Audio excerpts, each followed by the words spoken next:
Welcome to the Joy Lab podcast, where we help you uncover and foster your most joyful self. Your hosts, Dr. Henry Emmons and Dr. Amy Prasek, bring you the ideal mix of soulful and scientifically sound tools to spark your joy, even when it feels dark. When you're ready to experiment with more joy, combine this podcast with the full Joy Lab program over at joylab.coach. All right. So, welcome to our community talk. We are so grateful you have joined us. We are talking about thriving today and how do we know if we're thriving, which is actually, it was a community question as well. So keep submitting to the mailbag. To get us on the same page, let's maybe get an understanding of what thriving is, at least how it's defined in psychology. So I kind of like these formal definitions at times. They help me to sort of make sense of these bigger concepts. So that's what we'll do for a moment here. All that to say, though, there is very little consistency around this concept, this definition of thriving.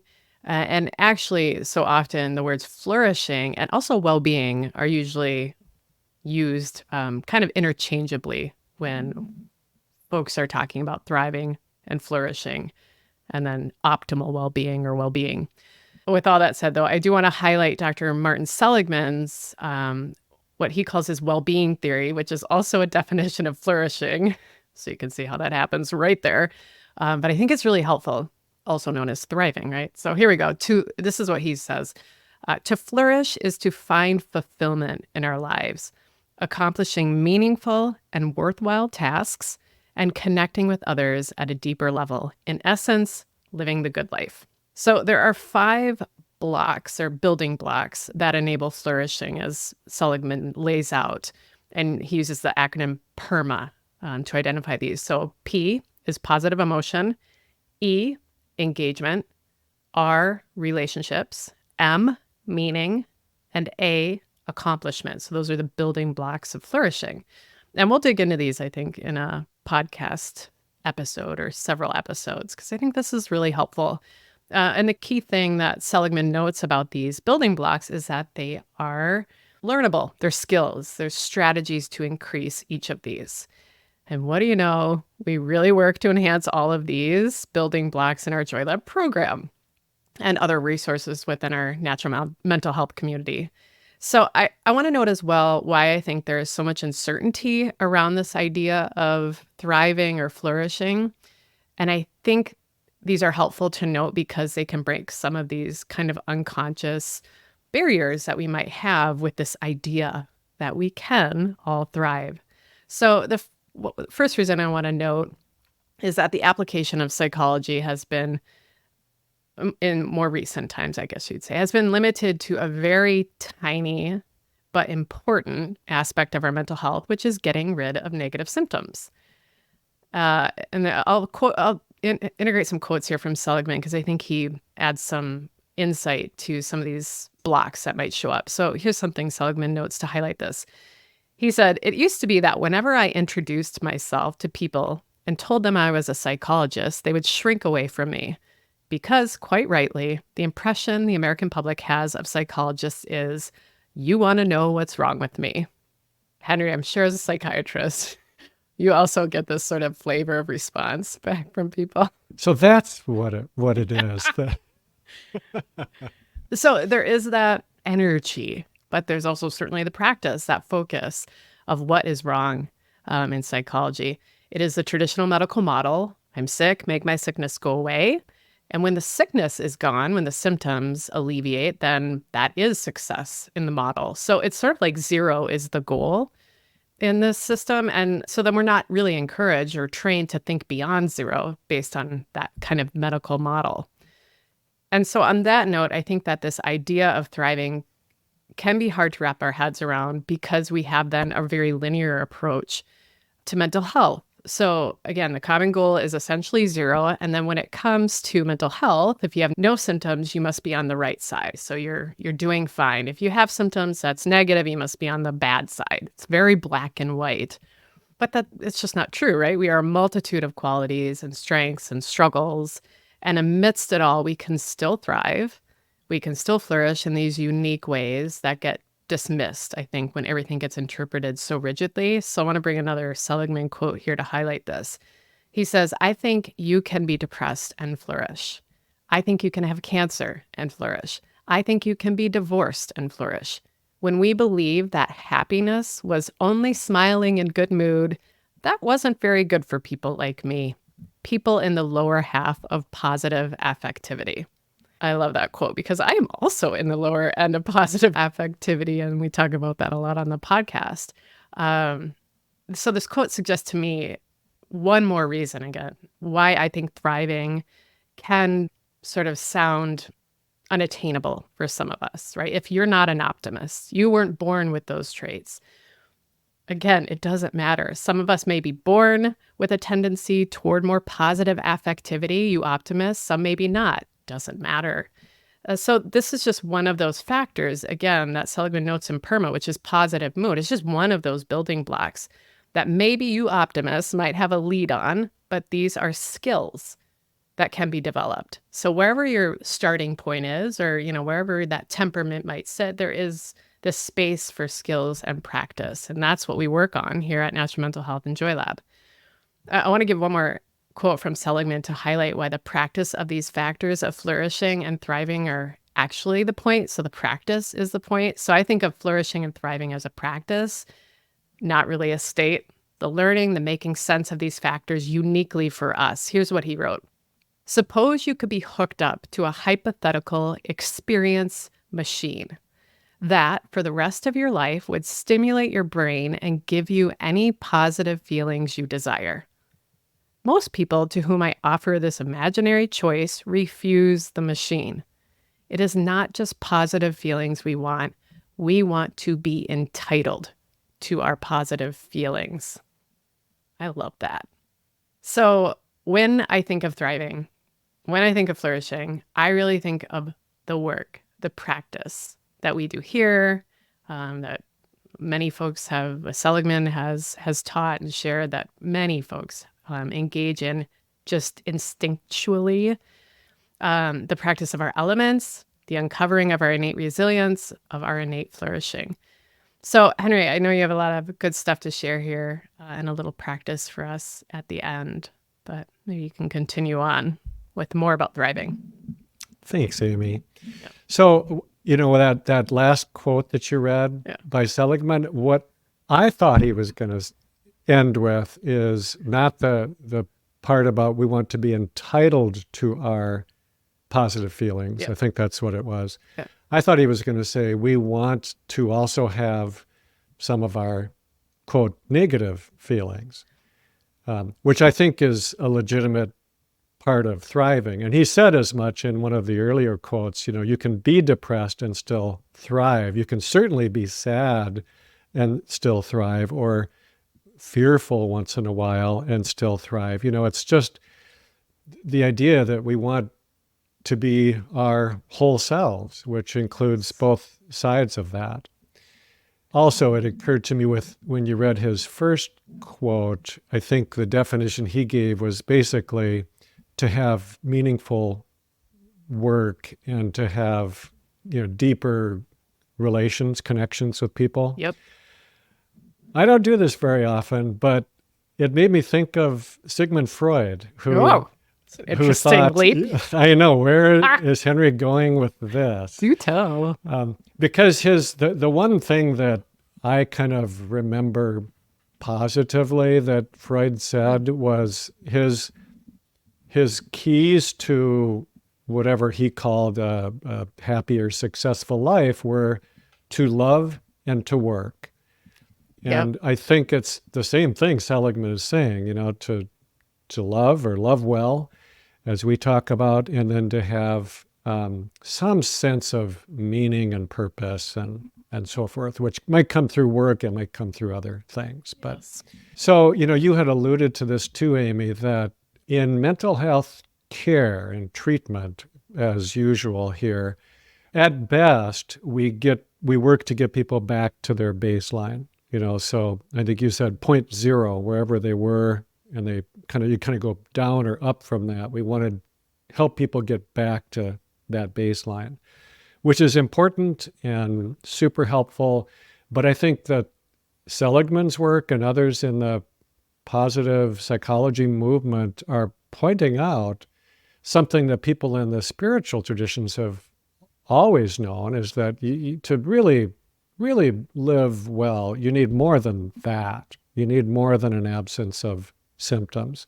And I think it's a very legitimate part of mental health work to help people get beyond their baseline, because whatever their baseline was, 0.0, they were still susceptible, to whatever it was that happened, depression, anxiety, something else, it still happened. And so getting beyond that, so that it's not that you feel good every single moment, you feel happy or on top of the world, but it's that you just have so much more in reserve if you're starting from a kind of a higher, stronger place than you were before. And so that's really the purpose of Joy Lab, I think, in essence, is to work toward helping people get to a better level than they started out with. Because if you're there, there's so much less opportunity for something like depression or anxiety to get in and kind of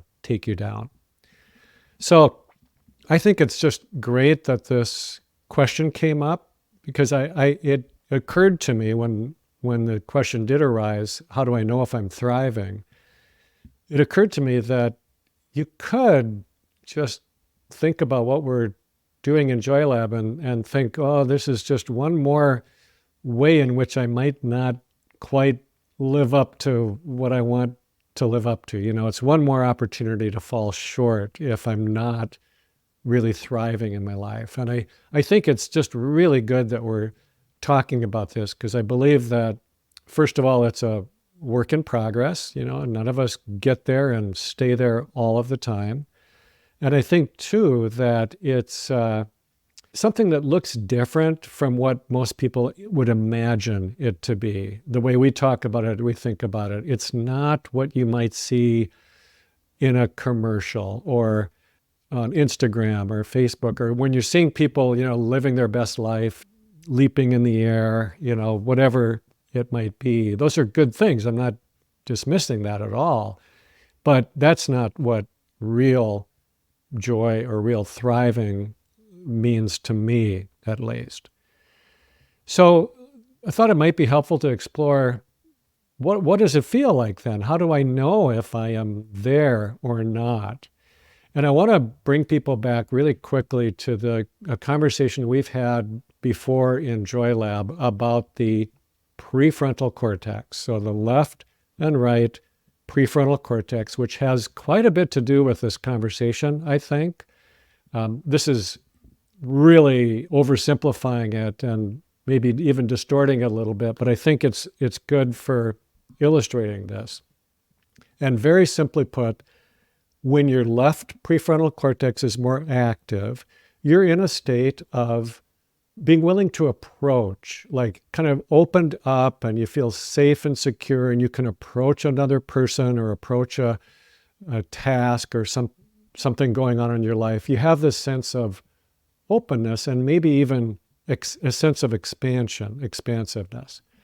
And when your right prefrontal cortex is more active, then you're in a state that might lead you more to avoidance, to kind of hunkering down or maybe pushing things away. And there's an overall sense inside of constriction. So sort of approach, avoidance, expansion, constriction. And one thing I think is really important to say about this is that we have both of these things for a reason. They're both built into our brain, into our being, because sometimes constricting or avoiding is the best strategy, and sometimes approaching or expanding is the best strategy. Thing is that when we've undergone a really difficult time in our lives, for whatever reason, trauma, anxiety, disorder, depression, whatever it is, it puts us into that state of avoidance or contraction and kind of shutting down, and we just don't want to stay there. We don't want to live there. So to me, thriving might mean that we still have these periods where we feel off or we feel smaller, constricted in some way, but they don't last as long. They're not as powerful. Maybe they don't come back as often or as easily.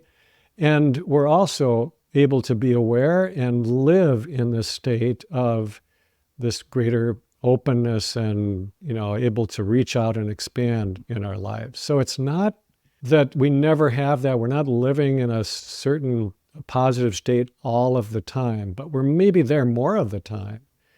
And, something that we often really emphasize here is this idea of 51%, just a little more than half. So if maybe your baseline is being in both of those states 50% of the time, that's actually probably really good compared to most folks.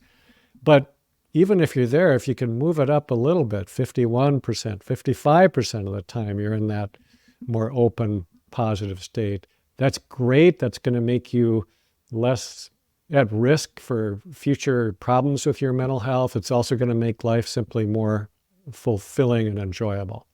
So let's do a little practice around this, just a few minutes. And largely what I hope you get from this practice is just a sense of this experience of kind of tuning in, being aware of your body and where this feeling resides, and being able to kind of use that as a tool, like just an instant way of checking in with yourself and finding out, where am I right now? Am I in a state of greater openness or a state of greater constriction?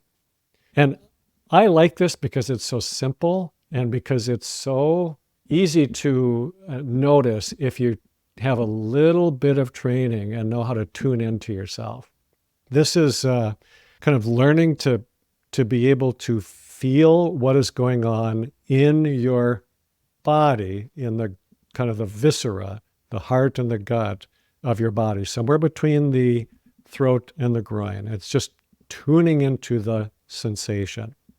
It's important to note that you don't have to do anything to try to force yourself into this positive, open state.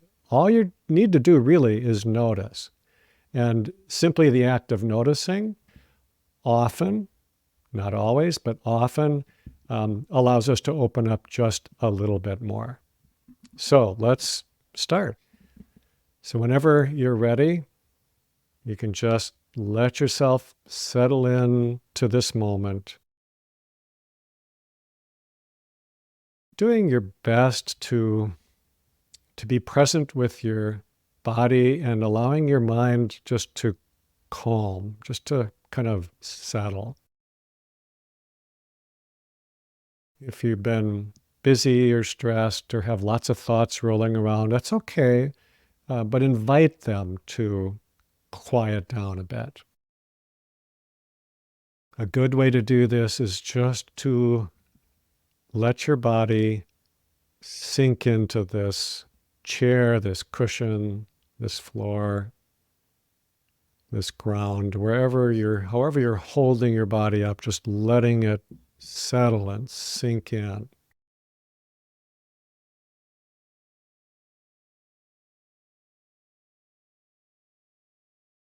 And then turning your attention to your breath for a few cycles as a way to further enter into your body and the sensations of the moment, and to invite your mind to quiet down even a little bit more.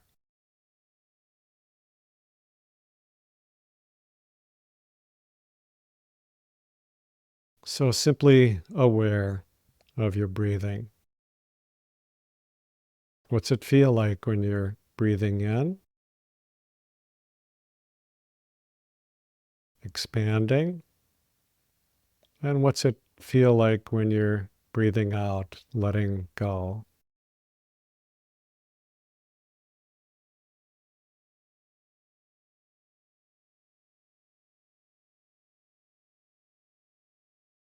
Now, just as an experience of noticing and awareness, see if you can just check in with your yourself right now, somewhere in the chest or the belly region, just asking yourself, how am I feeling at this moment? What am I feeling? And if you'd like, you can just think of it as either how open am I or how constricted or closed am I? No judgment. Either one is fine, but just simply noticing.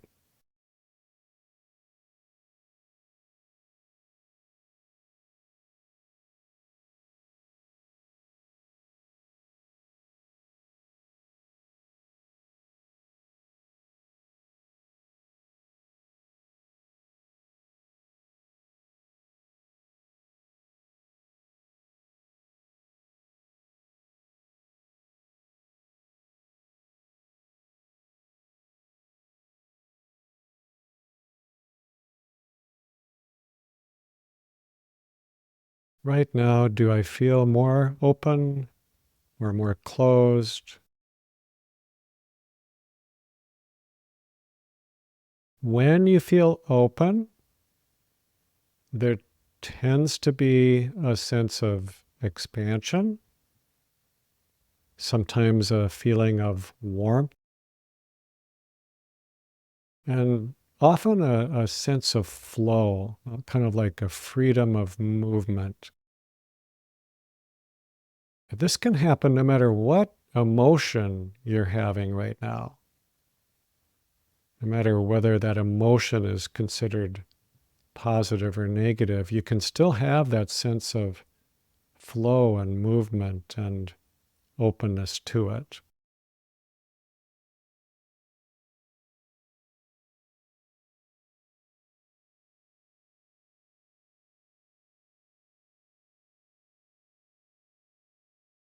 And just as another experiment and a practice in awareness, invite a memory, hopefully a recent memory of some time when either you felt really expansive and had this sense of thriving or openness, or you witnessed it in someone else, or maybe a story or something you watched that had this sense of really being open and present and expansive in some way. See if you can come up with a memory and let yourself really dive into that memory, really experience it.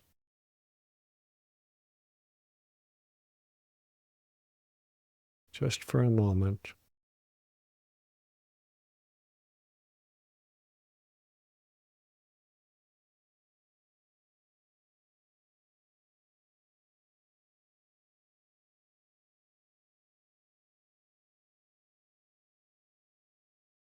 And then tune in again, just check in with yourself. What's it feeling like inside right now? Does it feel any different?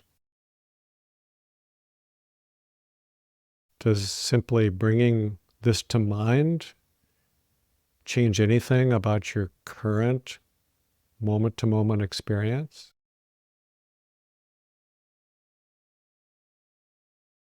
It doesn't have to. There's no right or wrong. Just notice with interest what happened.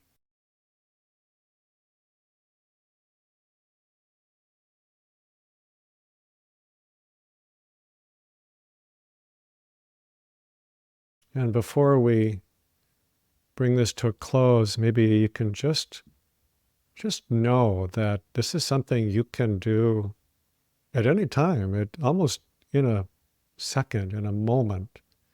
You could practice it enough that you could do it no matter whether you're doing something else or really feeling something strong at that moment in time. You can just check in very quickly. Am I open? Am I closed? Expanded? Constricted? And the more that we notice, especially the more we notice ourselves being in this more expansive state, this feeling of approach or openness, the more likely it is to keep happening. It's a way of feeding this positive spiral. So you can bring yourself back to your body, back to your surroundings. Let your eyes open. And as always, it's great to be with you. We look forward to more of this, and just hope you have a better sense of what it means to thrive, and maybe even find yourself moving or drawn a little bit further in that direction.